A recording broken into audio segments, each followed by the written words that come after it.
আসসালামু আলাইকুম everyone. I hope তোমরা সবাই সুস্থ এবং ভালো আছো। আজকে তোমাদের সাথে আমি আমার পহেলা ফাল্গুনের ছোট্ট একটা ভিডিও শেয়ার করব। যদিও আমি পহেলা ফাল্গুনে তেমন কোনো কিছুই আয়োজন করিনি।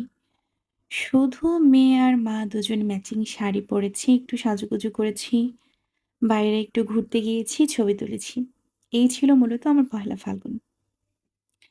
মেয়ের অনেক উৎসাহ, মানে অনেক এক্সাইটেড ছিল সে একটা নতুন শাড়ি পরবে। অনেক বাচ্চাদেরকেই সে বিভিন্ন রিলসে দেখে শাড়ি পরতে। তাই তারও মনে হয়েছে তার একটা শাড়ি কেনা দরকার। সে একটু শাড়ি পরবে, সাজুগুজু করবে। মেয়ে মানুষ ছোট হোক, বড় হোক, সাজুগুজু করতে আসলে সবাই খুব ভালোবাসে। এই তো মেয়ের জন্য একটা অনলাইন থেকে শাড়ি এনেছিলাম। আর নিজের বাগানের ফুল থেকে মেয়ের জন্য হাতে একটা মালা বানিয়ে দিয়েছিলাম হাতে পরানোর জন্য। কারণ আমি একটু মফস্বল শহরে থাকি, তোমরা সবাই জানো। আর আমার বাসা থেকে যেখানে ফুল বিক্রি করে, সে জায়গাটা বেশ অনেকটা দূরে। তাই আসলে হুটহাট করে ফুল কেনা আমার পক্ষে সম্ভব হয় না।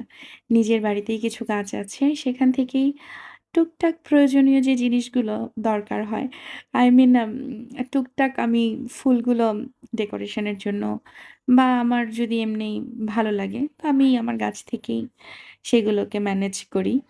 যাই হোক, আমার মেয়েকে ১ম বারের মতো আমি শাড়ি পরালাম। এর আগে একটা শাড়ি পরিয়েছিলাম, সেটা আসলে ইনকমপ্লিট ছিল। কারণ আমি তার জন্য কোনো ব্লাউজও মেক করিনি বা পেটিকোটও মেক করিনি। জাস্ট ওর প্যান্টের উপরে একটা শাড়ি পরিয়ে বা নিজের যে গেঞ্জিগুলো থাকে ওইটার মধ্যেই পরিয়ে দিয়েছিলাম। কিন্তু এবার প্রপার আমি আমার মেয়েকে একটা শাড়ি পরালাম।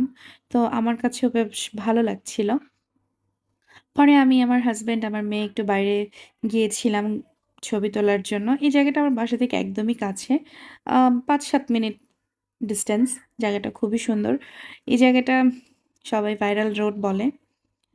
এই তো আমার মেয়ে তার মামার সাথে অনেক দুষ্টুমি করছিল। ও আমার ক্লোজ একটা ছোট ভাই। আমার যেকোনো অকেশনে আমি ওকেই নক করি ছবি তুলে দেওয়ার জন্য। এই তো, এই ছিল আমার আজকের ভিডিও। কেমন লাগলো অবশ্যই কমেন্ট করে জানাবেন। নতুন ভিডিও আমি খুব শীঘ্রই আপলোড করব। কারণ কয়েকদিন অসুস্থতার কারণে আমার একদমই ভিডিও মেক করা হচ্ছে না। তো আমি খুব সুন তোমাদের সাথে আমার নতুন ভিডিও নিয়ে ব্যাক করব। ততদিন পর্যন্ত তোমরা সবাই সুস্থ থেকো, ভালো থেকো। আমার জন্য অবশ্যই প্রে করো।